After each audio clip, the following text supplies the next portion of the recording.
everyone and welcome back to the Harrison to It YouTube channel. Today we'll be looking at the 2026 F2 grid and my predictions for what that's going to be. Let's get straight into it. I've got 15 drivers leaving. That means 15 new drivers coming into the sport for the new year.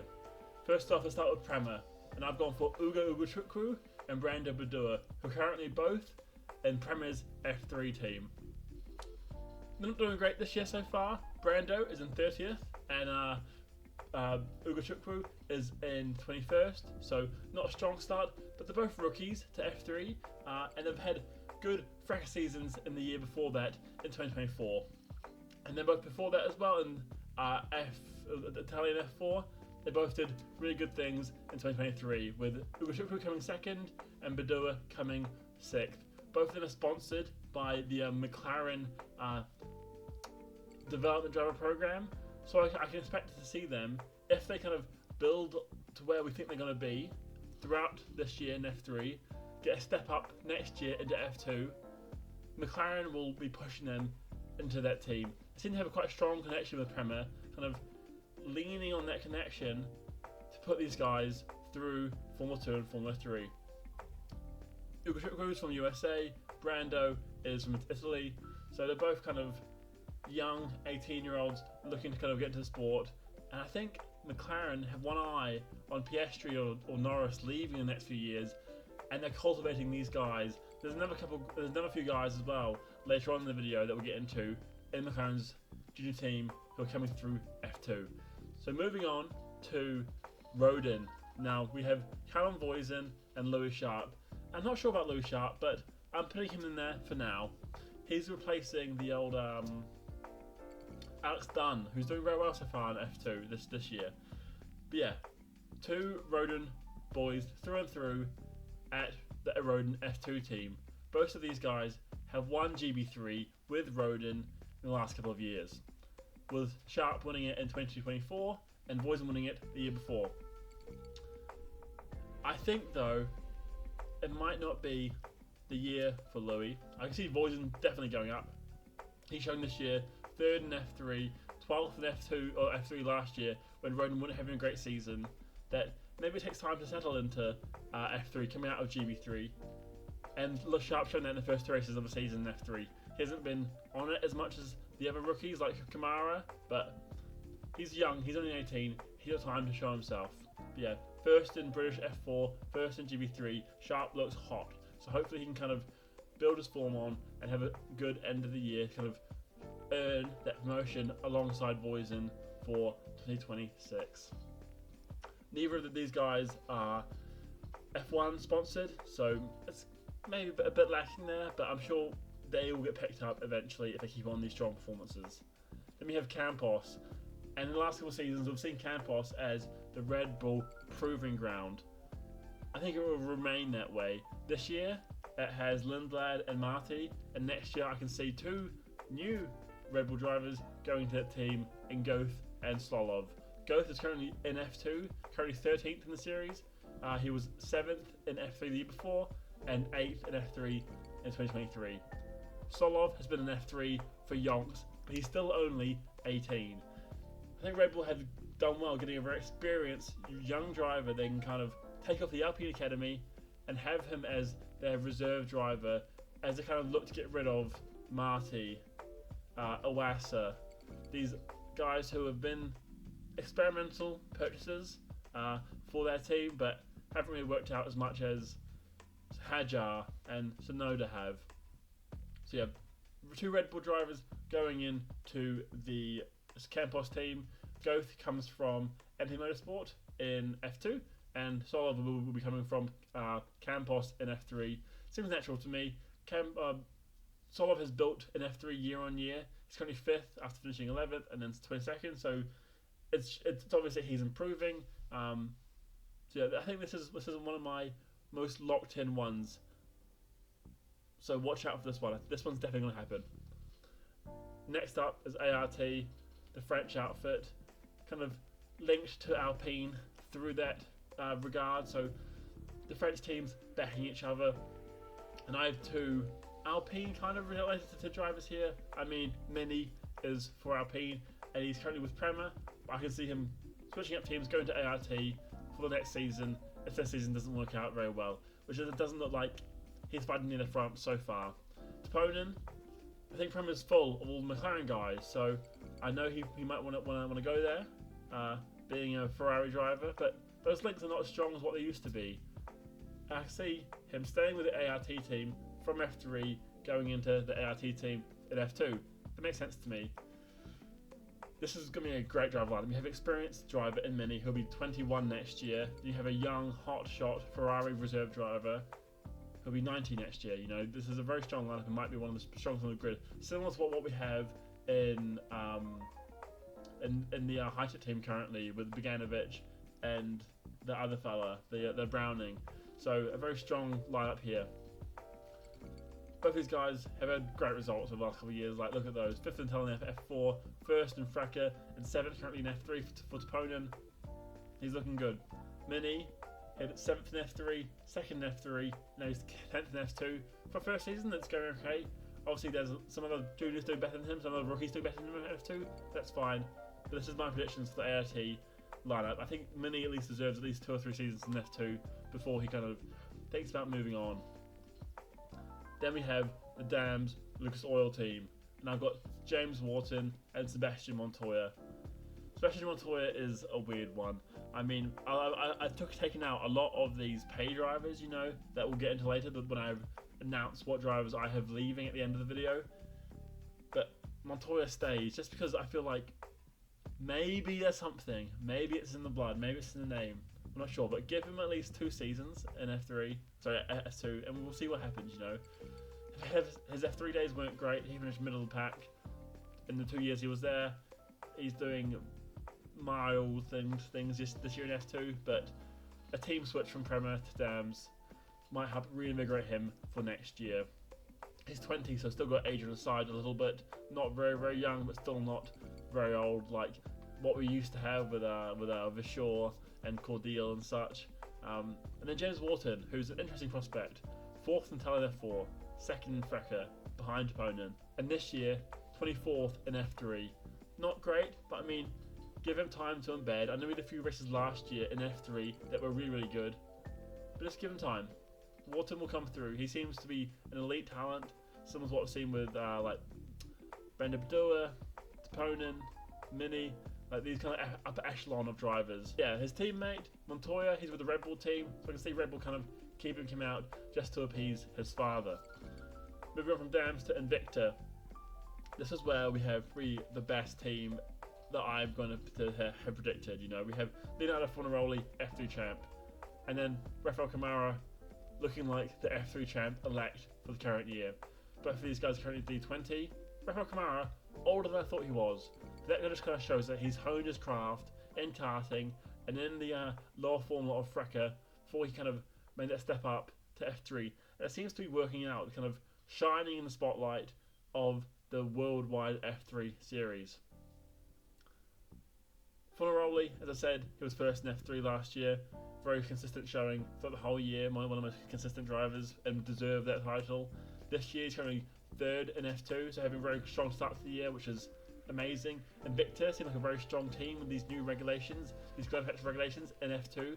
So I can see Camara kind of making that shift from Trident, where he's currently at, to Invicta, just because Invicta have kind of shown that they've been dominating F2 for the last couple of years. They might not be doing great things in F3, but in F2 they're doing good. Similar to Rodin. Rodin have been dog in F3, but very, very strong in F2. So it's a weird kind of theme that where there's big differences between the two series is same team, if you get me. Like one team can do great in F3, but not so good in F2, and vice versa. It's a weird dynamic.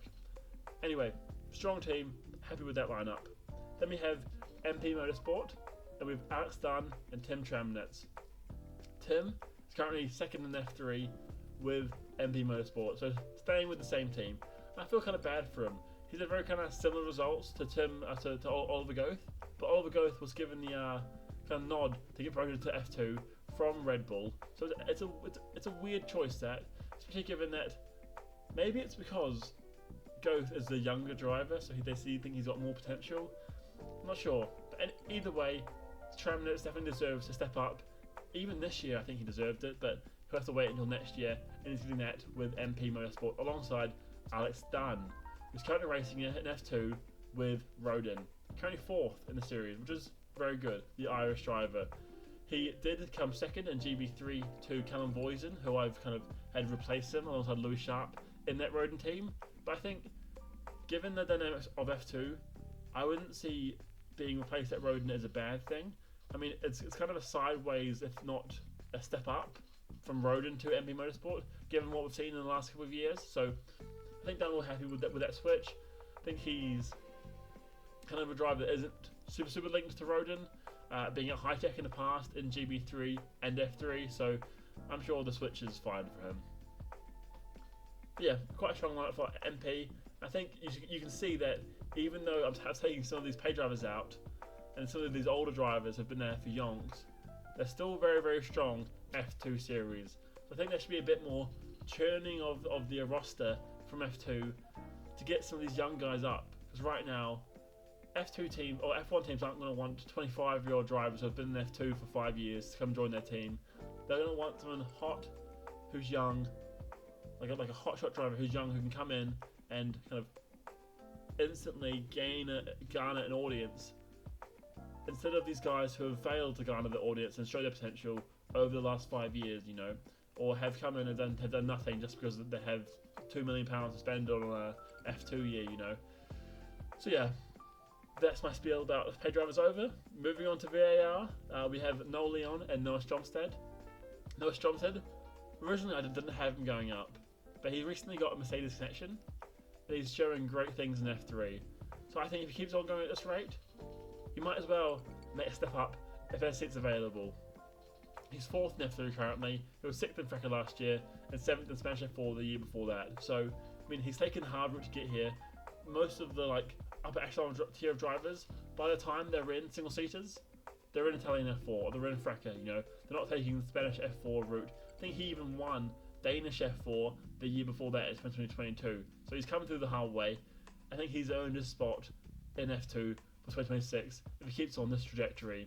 Noel Leon had a great season last year. I think he was racing for the AIX team, and kind of similar to Dirksen, was just an amazing drive out of nowhere for kind of a back marker team, what we expect to be a back marker team. So as long as he kind of keeps up the pace with Prema this year, he made a very big step up to Prema.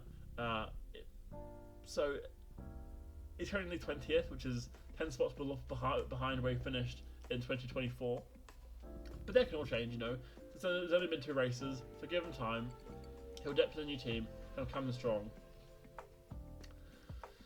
And then we have HiTech, who have kept the same lineup. I think the first team I've got to do that this year, with Dino Beganovic and Luke Browning.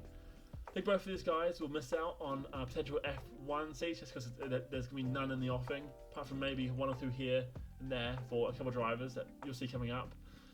So these guys are staying with their team. HiTech is a strong team. They've got a strong driver lineup.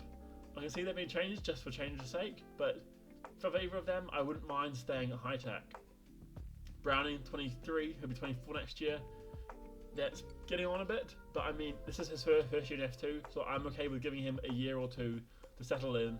Especially seeing as Williams kind of seem like they have a good direction in terms of strategy and for direction for the future. So I'm fine with him being there, given Williams is trying to nurture him. Dino Beganovic, I think he's the next coming of Robert Schwartzman, where he's a Ferrari driver who's very decent, but just never going to get shot. I think the Dino Schwartzman is now in Indy Next.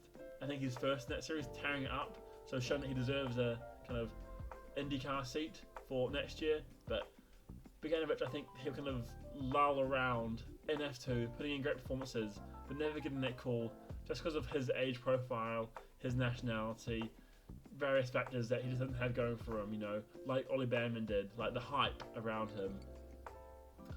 Then we have the Trident team, and I have Joshua Dirksen coming into this team from the AIX team. He's currently 11th in F2 after finishing 10th last year. And he completely missed F3 coming straight from Frecker. It was 19th in Frecker. So AAX definitely found a diamond in the rough with Dirksen. I'm not sure about him switching teams though, but I put him in there just because I feel like it makes sense for him. You know, I feel like he's earned his spot in F2 without the AAX connection. I feel like that kind of puts an asterisk on his kind of credentials. So moving team and showing that he can do it in a different team would be great for kind of his prospects for a potential racing career. I mean, I feel like he won't get to Formula 1 sadly, but there's definitely there must be other interest in him because he's definitely a top talented driver. Then we have Semi Megatunov, who's currently a rookie with the Trident team this year. He's got strong ties to the Trident team, the French driver, coming 19th, 8th in F3 with them in 2024, and 9th in Frecker the year before that. I can see him as staying, kind of being that kind of remaining driver who's there with the team for a couple of years, you know. That's the Trident team. Then we have AIX, and there's 2 new drivers coming in. We've got Sanapol into Fuzavec and Lawrence Van Hoopen. Both of these guys for very different reasons. Lawrence Van Hoopen, I feel like he's been in F3 and shown enough in F3 where he deserves to step up, you know. He had a good season last year, coming 13th. This year, it's been a bit more difficult, but he's 23rd without ART.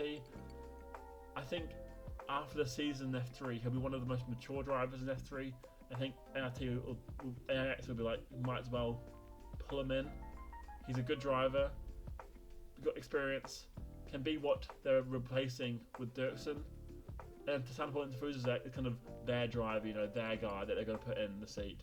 He had a good season last year, coming 24th in F3, and it's no like Noel Leon good, but it was still a solid performance given what kind of they had in the machinery.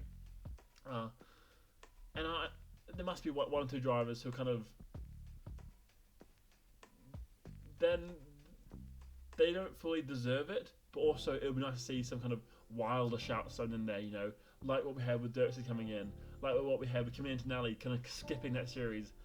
And Interfuzek has the experience of F3, so he knows what he's in for with F2 really. So it's not that big of a jump, but still, it would be nice to see another Asian driver in the series, seeing as we're getting rid of a couple. The drivers I have leaving then, as confirmed, I've got rid of Roman Stanek. I just think he's been around for a while. He wasn't in this year confirmed in what got brought back. It's a weird relationship. Maybe it's probably money issues, and when you have those money issues, I don't think you're going to be staying that long. Then we have Arvid Lindblad, who I think is probably deserving of an F1 seat at his pace, and his results have shown so far. And with the kind of weird dynamic going on with Snowder, Hadjo, and Lawson, Lindblad is definitely counting down his fingers until he gets one of those seats. Pepe Marti, I can see him staying, honestly. But I feel like, why would you keep Pepe Marti when you have drivers like Goth and Tremnitz who haven't really had the opportunity to show themselves in F2? So moving on Marti wouldn't be that big of a deal. You have these other young Red Bull drivers coming through to replace that kind of stable F2 environment for Red Bull drivers if they do need backups. Richard Vishaw, I mean, I feel like we could leave Richard Vishaw in F2 in forever, and everyone will be happy with it. I feel like he's a very likable guy, but it's time. Sometimes it's time to give other drivers a go. So I wouldn't be fussed if he stayed, but then again, I wouldn't be fussed if he left either. Crawford now, I think this is an interesting shout for him to go to Cadillac. A young, good American driver with a racing license. I mean, apart from Crawford, who else is there? So, for me, in my eyes, Crawford is lined up for that Cadillac seat. I might be delusional, that's just what I'm thinking. And then we have Kushmini, similar to Vishaw, just that's been around forever. I think it's time to move on. Same with Martins. I mean, he's kind of missed the boat with the Alpine seat, and with Jet Doohan going, and then Carpenter going in, Aaron going in, Doohan kind of going in initially and then being pulled out. He's fourth in line for that seat. He might as well move somewhere else and start trying for endurance racing or IndyCar or something else. I mean, he's just not going to be given the opportunity in F1. Then we have Mieta. And initially he was brought into F2 to kind of build up his experience before he joined WEC and did the old Toyota project in WEC. But he had a horrible year last year, so they've kept him around for another year, kind of see if he can kind of adapt a bit more before putting him in WEC again. So I expect they'll either next year he's either going to WEC or he's going back to Japan, where he's very, very solid in Super Formula. Either way, he's not staying in F2 for a third year, that's certain. Then Cordial, similar vibe, where he's been brought in again because there's been money issues for other drivers. I can see him leaving just because other drivers deserve a spot more, and they're new, they're fresh, they're good for the sport. I have these 4 drivers who I think are all a little bit of pay drivers, given what I've seen from their resumes and their age profiles as well. I feel like they could all stay for another year, but I wouldn't be surprised if all of these guys were there next year. But also, I'm not sure if all of them would deserve it. 1 or 2 of them might have a really, really solid this year, come in the midfield, and then they would deserve it. But currently, what I've seen so far, 4 pay drivers who I'm fine with leaving the sport. Thank you for watching. My F3 2026 lineup predictions will be coming out next week. So thank you for watching. Peace.